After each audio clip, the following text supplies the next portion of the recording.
Hello, everyone, and welcome to the Clinician's Brief podcast for a very special episode today on canine infectious respiratory disease. I'm your host, Dr. Beth Molleson, and today we welcome none other than the wonderful Dr. Scott Weese. Dr. Weese is a veterinary internal medicine specialist and expert in infectious and parasitic diseases working at the University of Guelph's Ontario Veterinary College. He writes and speaks extensively about infectious and zoonotic diseases, particularly on the Worms and Germs blog, which we will talk about a little bit later, and serves in a global capacity as a champion for zoonotic disease education and antimicrobial stewardship. And I am honored to be taking up some of his time today. I know it has been a busy few weeks for Dr. Weese, and we really appreciate him pretending like he's not sick of discussing canine infectious respiratory disease. So Dr. Weese, welcome, and thank you for being here. Great, thanks for having me. Absolutely. So let's rewind a little bit. If you don't mind, kind of take me back to mid to late November when quote unquote all this started. What were kind of the first signs that potentially something unique or at least an increase in respiratory disease was going on? Well, we've probably got two things to consider. One is change in disease and one is change in awareness or talking about disease. And we've probably got both of these layered on. I get calls, every week saying, I think we're seeing more respiratory disease here, or are we seeing more severe disease? But I've been getting those for years. So I think we've always got this clustering that happens. But we've probably had an increase in baseline over the last few years. It seems like we're getting more and more disease. And normally we see ups and downs all the time. You get little outbreaks or little clusters of disease in an area. And when your rate's kind of sneaking up and your clusters are still there, it gets a little bit more noticeable. So sorting out the signal noise issue is a bit of a challenge right now. So was November a really big bang in terms of disease, or was it a big bang in terms of awareness? And like a lot of things, there's probably a little bit of both. Again, we've seen this increase coming up. We had a couple areas this summer and the fall in particular that had some nice high increases and seem to have come back down like we expect with infectious diseases. But I'd say that this has probably been on the radar for at least a couple of years that things have been changing a bit. And when we start to see, or when you start to see those uptick in calls, or of course, even media headlines in the recent months, what is your approach? Do you kind of sit back and say, hey, we're going to wait to see how this plays out? And kind of tell me what that looks like, maybe behind the scenes from a public health perspective. Is there testing that immediately starts, or what are kind of those first steps to trying to tease apart something like these increased reports? Well, it's tough because we have no surveillance. So we really don't have any idea what's going on normally, which makes it really tough to sort out what's going on in abnormal times. And we typically have absolutely no money. And, money makes surveillance happen, makes testing happen. So usually what happens is I think we're keeping an eye on what we get in terms of, reports about disease, talking to labs, talking to people, seeing what's in the media, and remembering that all those are partial sources and they tell us something, and trying to put the picture together. And then when we have a need to look into it more, we start doing a bit of a deeper dive. So we'll talk to diagnostic labs, we'll talk to clinics. People are putting their data together. We try to get lots of little different data sources. And we also looked at some insurance claim data just recently, and that gives us, it's a proxy because only a small percentage of animals are insured, but it's still something. So when you start putting all these things together, you start seeing some common themes. And I think the common themes we're seeing are, we're generally seeing a bit more. We think we're seeing a bit more respiratory disease, and the insurance claims kind of fit with that gradually increasing. The noise that's occurred in some areas is probably real. Oregon seemed to have a big blip in cases late summer, midsummer, late summer, kind of stretching into fall, and it's come back down. And that fits with what we're hearing on the ground. And when we look at kind of broadly, it seems like it is patchy, like we'd expect for what we think is probably just our normal diseases. So it comes up in some areas, goes down. Some areas are completely unaffected. Some areas have had more of this gradual rise over time. So the challenge is really trying to get all the data we can get, often with no money, and then try to figure out what happens. And one of the problems with testing data is, we don't typically recommend testing your individual dog with respiratory disease. So your dog that's got CIRDC or kennel cough, testing really doesn't impact the care of it because it doesn't really change. If it's Bordetella and it's not doing that bad, it's not going to get antibiotics from me anyway. So whether it's viral or bacterial, it may not impact our outcome. It tells us interesting information. It lets us think about infection control, vaccination, things like that. But for your average pet owner, it's sometimes hard to justify the cost of a PCR panel, for example, for testing. So we don't get a lot of that done for good reason.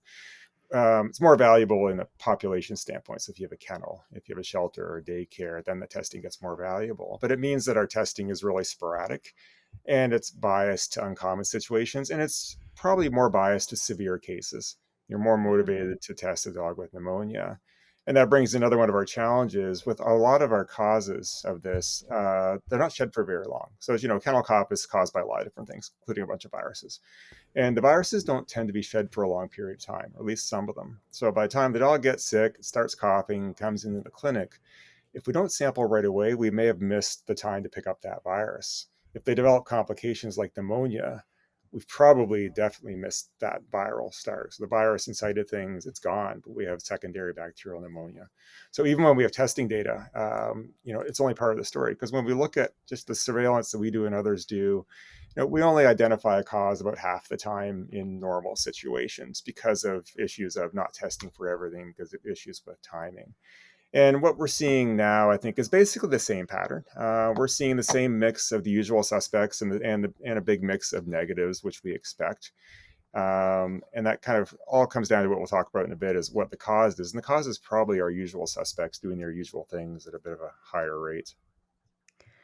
Wonderful, because that takes me, excuse me, to kind of my next question, which, obviously there's been so much media attention and so much attention, even from very reliable sources about this. But I have heard you say that our pattern of spread does seem to be more in line with maybe an increase of our usual suspects. What kind of tells you that, and what would you expect case spread to look like in a typical, say, unique pathogen sort of outbreak?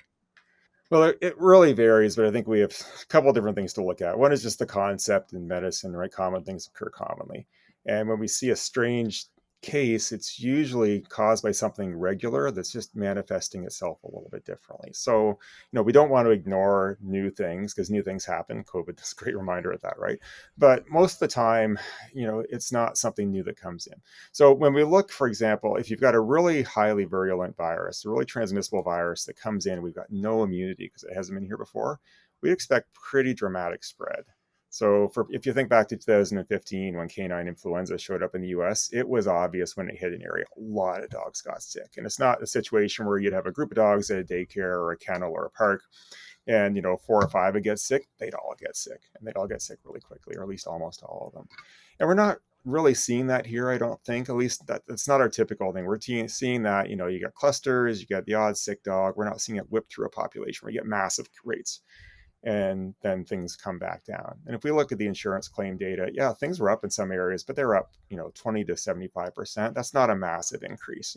It's important, it's notable, but it's not like new virus immune population, naive population increase. So, we could have some of this not very transmissible, so you can see this low level. But if we got something that's really new and it's really sweeping North America, I'd expect to see a lot more dramatic disease, a lot bigger morbidity, bigger attack rates. So we don't say no. The other thing that's going on about this is we're in an era now where we can test really easily for new things. So in the last 10 years or so, the genomics work that can be done is really remarkable. So you can take a sample and sequence all the viral bits that are in there, and then you assemble them and try to figure out what's there. And we talk about the bacterial microbiota a lot now, or microbiome. We have a virome, a lot of viruses that are just normally part of us and our animals. So we can sequence all the viral bits that are there, see if there's something new, and then we try to figure out if that's relevant. And so far, what we're hearing, or largely what we're not hearing from labs that are looking at this, is that nothing really remarkable is coming up outside of the usual suspects. And again, if we had something that was brand new and really kind of widely disseminated, I think we would know by now. I think the labs would have picked that up. Now, the one kind of question we've had coming up is a little bacterium that's been identified in a lab in New Hampshire. It's a Mycoplasma leucorium. It's a really small, kind of strange bacterium. They first reported that back in the spring. And it's it's interesting. Let's see what they get out of it. And it's, attention's been paid to it again. We just don't know what it means. And, they're doing some more work on it, which is great. And what we really need to figure out is it relevant and is it widespread? And again, we've got lots of different bacteria. So we find a bacterium in a sick dog. Okay, it's interesting. But if we find it in the same number of healthy dogs, okay, it's probably just background noise, probably part of the microbiota. And that's what we don't know right now. But talking to some labs that have been looking for various things in samples from sick dogs, they don't seem to be finding this. So I suspect it's not the cause. I wouldn't say no for sure. We still need to look at it. But if it is the cause, it's probably a new to us thing as opposed to a new thing. And by that, I mean, it's a bug that's always been there. We just never known to look for it. And as Okay. opposed to something that's come out of nowhere, like canine flu did in 2015, where it came in from Asia. So I think all these things really point towards this being something that's caused by our usual suspects, whether it's the ones we know or the ones we don't know, but are kind of normal pathogens, maybe acting differently. But when we think about why disease changes, it could change because the bugs are different, but it often changes because we're different and the animals are different, how we interact with them, how we mix them, their numbers and their susceptibility to all those things. And that's kind of my leading guess where we are right now is it's more of a dog and how we manage dog factor. Yeah, absolutely. And I've heard you talk about that a little bit and how, obviously COVID is not the direct cause here, but in the last few years, I know, at least in my own kids, I feel like I've anecdotally seen this where maybe we have had different human to human interactions and therefore different dog to dog interactions. You add in the idea of maybe vaccine hesitancy. What can you say about that as far as is this an indirect result of maybe some of those changes? Do we have any data on what those changes are? Do we know for sure that we've had changes in dog to dog interactions or vaccine rates when we talk about things like influenza or Bordetella or any of those respiratory viruses? And to tag on one more question, do we know anything about the vaccine status of some of these affected dogs? Yeah, there's a lot of I don't know there. Again, just because we don't have the data and the surveillance. So with COVID, there's certainly a lot of plausible things that COVID could have done to us, right? So we've got more dogs. So really, susceptibility at the population level is based on the number of susceptible individuals. So if you have more dogs, that contributes to it. And if they have less immunity, that contributes to it. So we have had an increase in dogs. That was certainly noticed in COVID. And then the immunity side comes in. Okay, well, did they get less vaccination over the last couple of years? We've certainly had disruptions in veterinary care. It's been hard to get into clinics because we have a lot more dogs, plus just restrictions with COVID. So have we seen disruptions in vaccination? Do we have less kennel cough vaccination occurring because dogs haven't gone to kennels and daycares as much over the last couple of years? With restrictions and more people working at home, there's less use of daycares potentially. And that's often the trigger for a kennel cough vaccine. It's not your average dog, it's your dog going to these sites. So when we get less of that, then maybe we get less vaccination that's happening. We've had changes in how we mix dogs, right? There's just been difference in human behaviors, difference in dog behaviors. And as we kind of rush back to normal, in the fall, do we have more people going back to work? We know that was the case in a lot of areas. Does that mean dogs were starting to go to daycare more? And we don't know that. And if you've had dogs that have been relatively cloistered for a couple of years and they haven't been exposed to some of these things, then are we condensing 3 years of exposure into a year? And there's a whole concept of immunity debt, which is really political, and it kind of gets spun too much in your polar views. But it's not a matter of we need to be exposed to infectious diseases for our immune system to work and to be healthy. It's just a matter of fact that being exposed or being vaccinated are the two ways we get immunity. If we have decreased vaccination or we have decreased exposure or a combination of both, we have a bigger population of individuals that are susceptible. So you get more dogs, you get less immune status. And we also have to think about individual dog components too. French Bulldog is now the most common dog breed in the US. And brachycephalic breeds, again, we don't have a lot of data on this, but they're more likely to get severely ill when they've got a respiratory infection. So old dogs, really young dogs, dogs with existing heart, lung disease, immunocompromised, and brachycephalics, they're more likely to get severe disease because they just can't handle any respiratory infection as well as another dog. So that's just maybe one more factor that's been layered on there. So we have a lot of plausible things. And it's like a lot of things, when you look at what causes an outbreak, it's not one thing.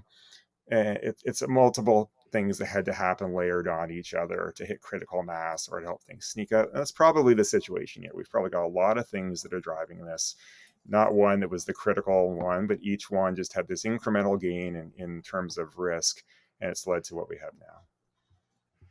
Okay, so much good information there, Dr. Weese, but I want to kind of bring it around to our clinicians who are on the front line, so to speak, seeing these patients, talking to pet owners who have these concerns. So I want to talk about, let's start talking about who needs to be seen. So you have a pet owner that calls, their dog is coughing.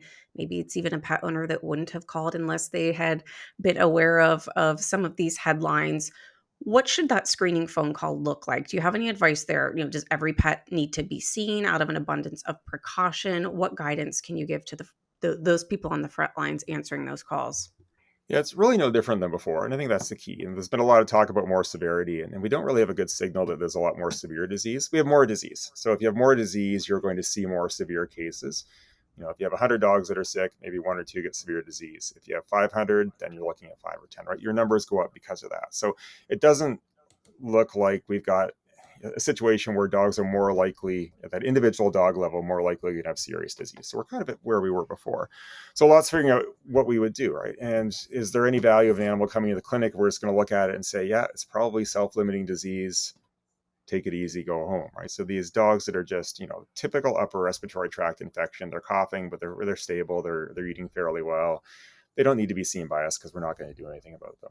So when I talk to owners, it's, use the analogy of you, right? If you come home from work one day and you're feeling kind of crappy and you've got a cough and you're eating a bit, you don't really want to eat, you want to lay on the couch. Do you go to the doctor? No, right? So when would you go to the doctor? Well, you went from normal this morning to I'm having a hard time breathing this afternoon. Okay, I want to go to the doctor. I'm really flat out. I feel like I got hit by a bus. I'm having a hard time breathing. My respiratory rate's up.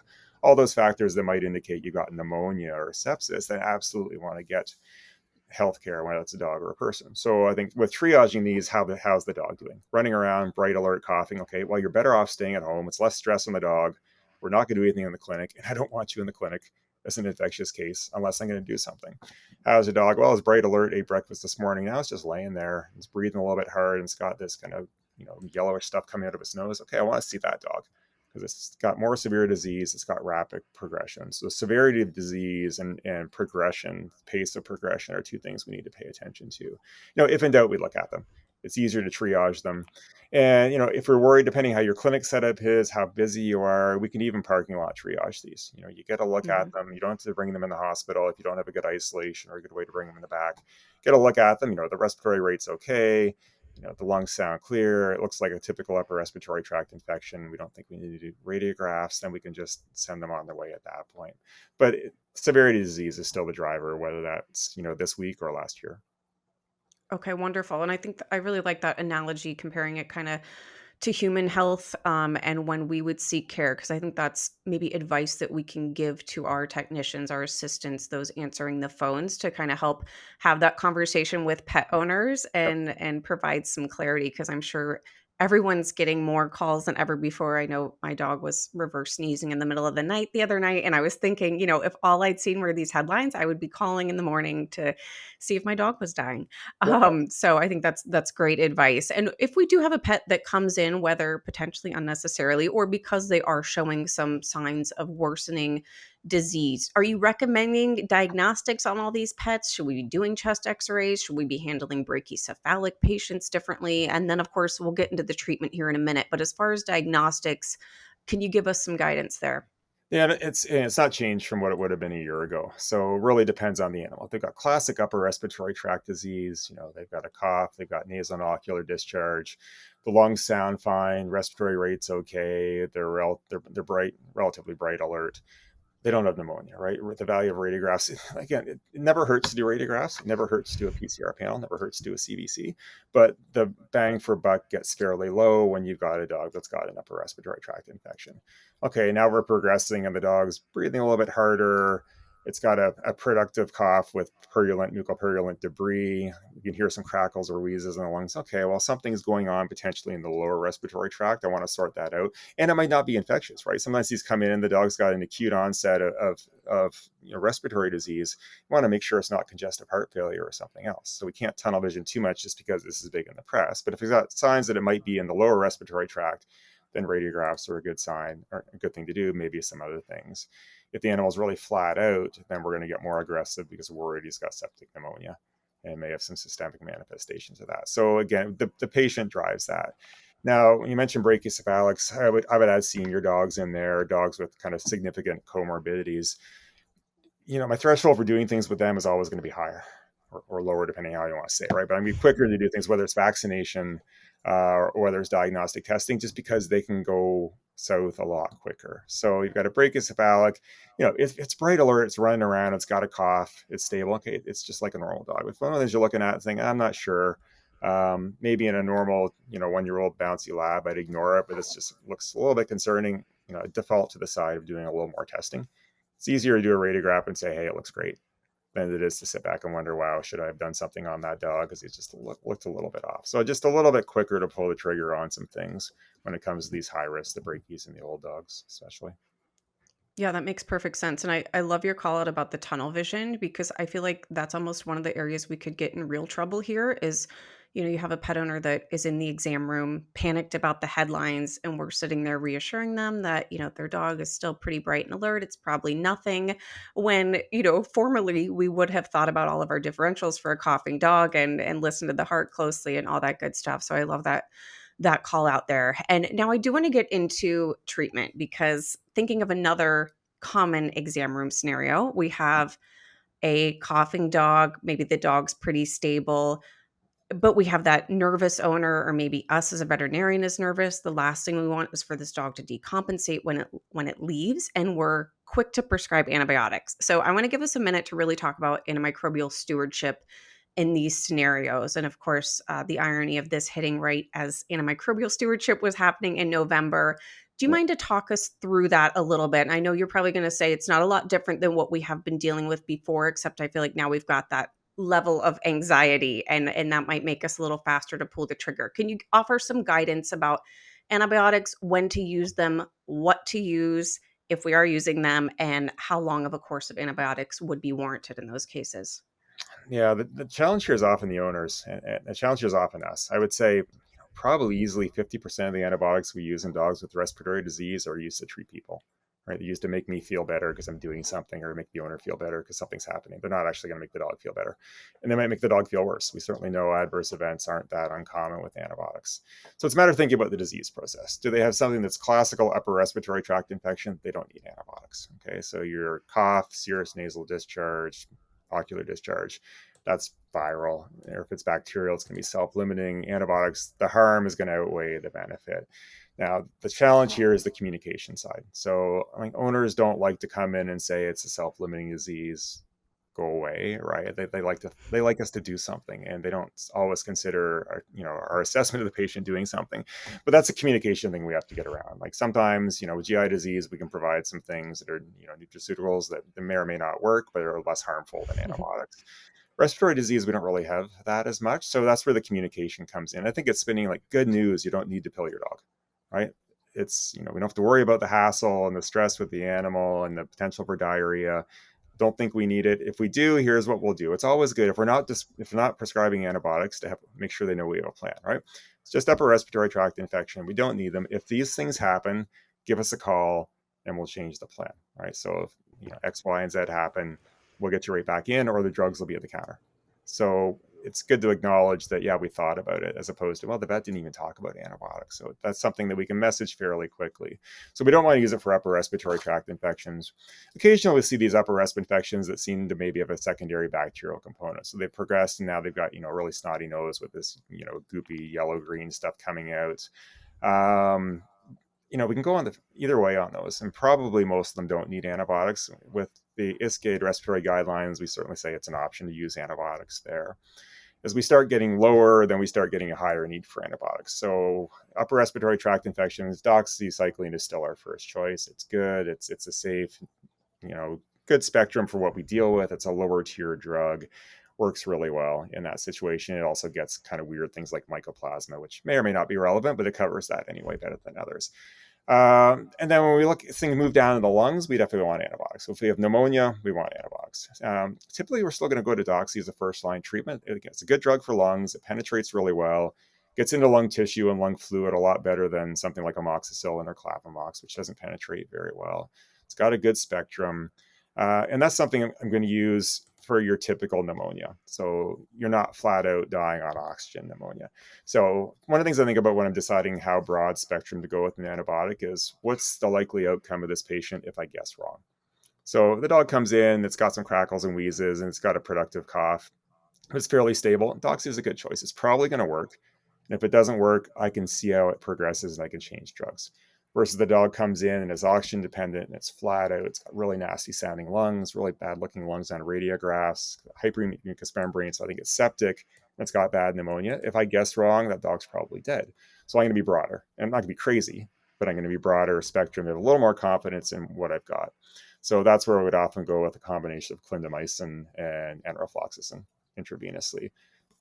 Just a good combination that covers what we need. It's quite broad spectrum, penetrates lung tissue very well. And that's kind of my go-to for really sick and I'm not sure what's going on yet, lungs. And then ideally we de-escalate if we get airway samples or we try to reduce that spectrum over time. But I think really doxy takes us until we get that really sick patient. So get good, safe, oral, lower tier drug that we know how to use. Duration's always the question on these. And in veterinary medicine, we're cowards. So we always go long, right? If in doubt, go long. And if in doubt, go longer. So if we look at humans, dogs aren't people, but the diseases are still analogous enough. We should be thinking about the human data. And there are lots of clinical trials right now in humans that show 3 to 5 days of antibiotics is the same as 7 to 10 days or longer for pneumonia. So your typical community pneumonia, which is the equivalent of our dog that comes in with kennel cough that progresses pneumonia, 3 to 5 days is lots. And there's a lot more even pushing towards that 3-day window. So weeks and weeks of antibiotics, definitely treating until radiographic cure really makes no sense at all because radiographs are a lagging indicator. There's inflammation there. We want to eliminate the infection and then the body takes care of everything else. Once the infection's gone, the infection's gone. We don't need more antibiotics.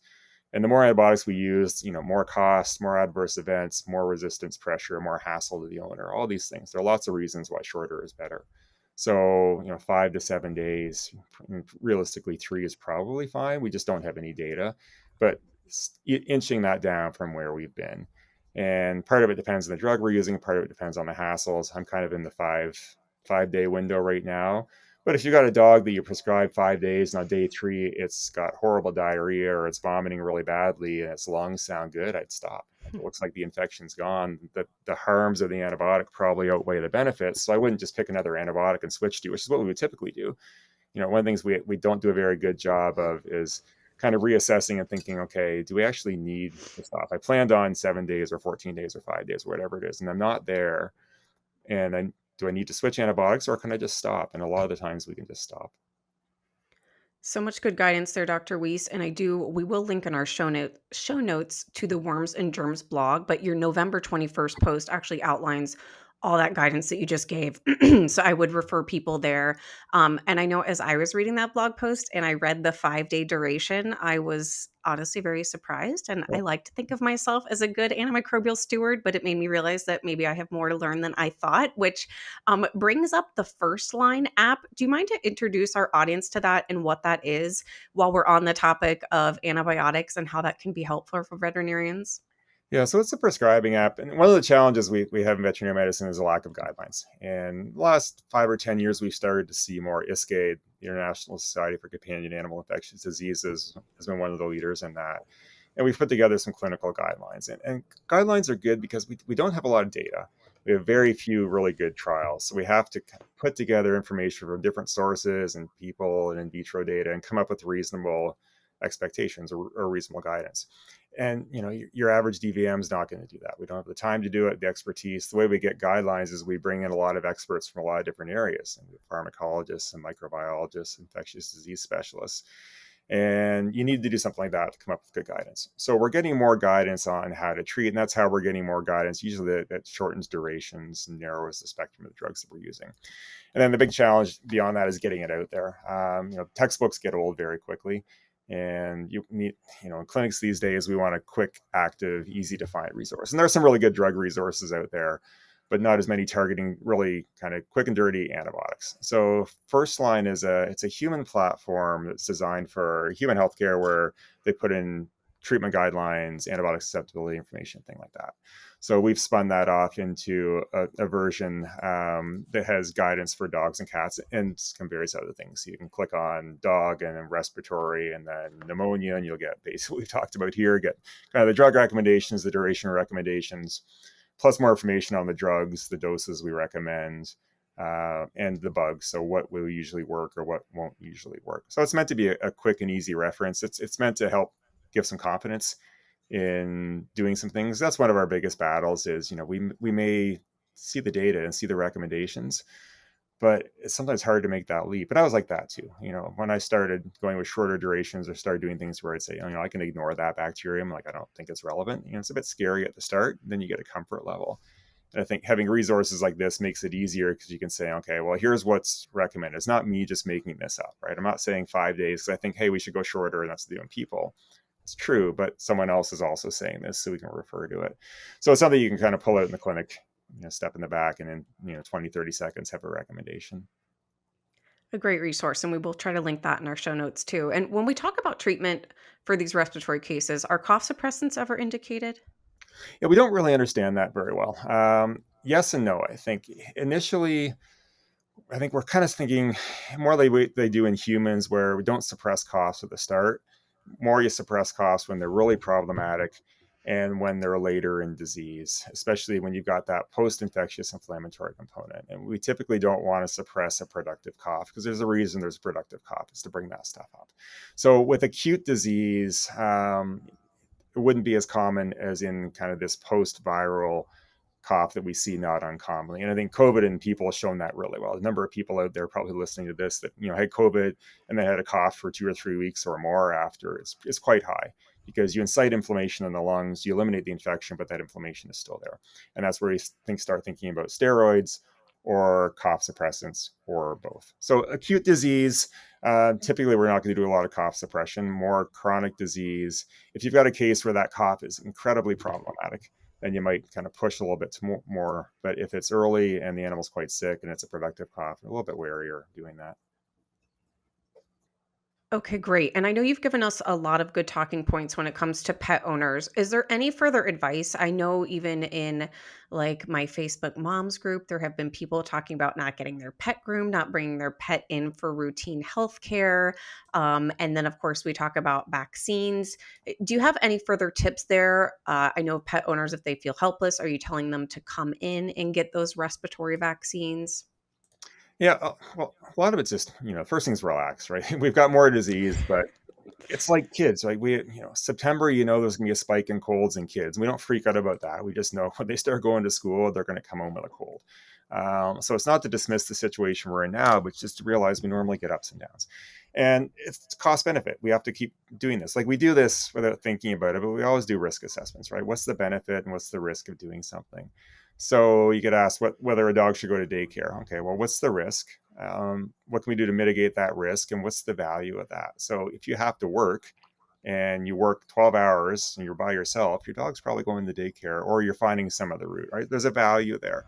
So what do we do to reduce the risk? Well, we have a good daycare with a small population of the same dogs. It's run well. They're healthy. If they're sick, they aren't allowed to be there. We vaccinate. We don't vaccinate against all the respiratory diseases, but we vaccinate against a couple of the big ones. We layer in all these protections. That Swiss cheese model you may have heard with COVID, where you do a bunch of things that by themselves aren't overly effective. They have a lot of holes in them. When you start layering these on, you get good degree of protection. Like, in general, when we think about risk, there are two components. It's the risk of exposure and the risk of a bad outcome. So risk of exposure relates to contacts. So the more contacts you have, and the more high-risk contacts. So if you're going to the dog park and you're encountering 20 random dogs every day, and it might be a different 20, and you have no idea what their health status is, their vaccination status, that's high risk. If you're going to a daycare where you've got 10 dogs, it's the same 10 dogs, and they're vaccinated, that's low risk. It's a pack walk where you're walking with the same 3 friends and their dogs, that gets lower risk because you know more and more about these. So if we're concerned, we drop the high risk contacts. So if there's respiratory disease going on in your area, or it sounds like there is, and you're worried about that, then maybe we don't go to the off-leash dog park. Maybe we go somewhere else, or keep the dog on leash for a little bit, or you scrutinize what your daycare is. So the exposure, we can do some things to reduce exposure without just locking the dog in the basement, never taking it out. And then there's the risk to the dog. So like we've said a few times, the implications will be different for some dogs. So if you have a 2-year-old, bouncy, healthy dog, the risk of serious disease is pretty low. If you have a 15-year-old with heart disease, lung disease, the risk is fairly high. So I'm going to approach that a little bit differently. I've got an old dog that's brachycephalic breed and it's got some underlying respiratory issues, and there's respiratory disease in the area, well, I really probably don't want to go to an off-leash dog park. I really don't want to encounter random dogs that are probably higher risk. I'd rather do the socialization of that with a known group. So we start putting all these things together. And then, again, the benefit to you. So are there other things we can do to have that? So if going to the off-leash dog park is your social experience, right? That's what you do. You hang out with people at the dog park. Means a lot to you, means a lot to your dog, but you're going to accept more risk there. And if we're going to accept more risk, then you think about what we can do to reduce that risk. So, okay, if there's a coughing dog, we go away that day, right? If, I make sure my dog's healthy, make sure my dog's vaccinated, do all these little things to layer on as much protection as I can, just realizing I'm accepting a higher degree of risk because that's an important activity for me. So there's not a one size fits all, but it's still the general concept. Let's reduce the exposure risk as much as we can. Let's be more strict when we think there's more disease and we've got a dog that's at higher risk for a serious outcome. And vaccination against paraflu and bordetella isn't going to cover us for everything, but those are two leading causes, and the vaccines are pretty good. Well, Dr. Weese, you are a wealth of information. We are very lucky to have your calm guidance amongst these headlines. I really do encourage our audience to check out the Worms and Germs blog.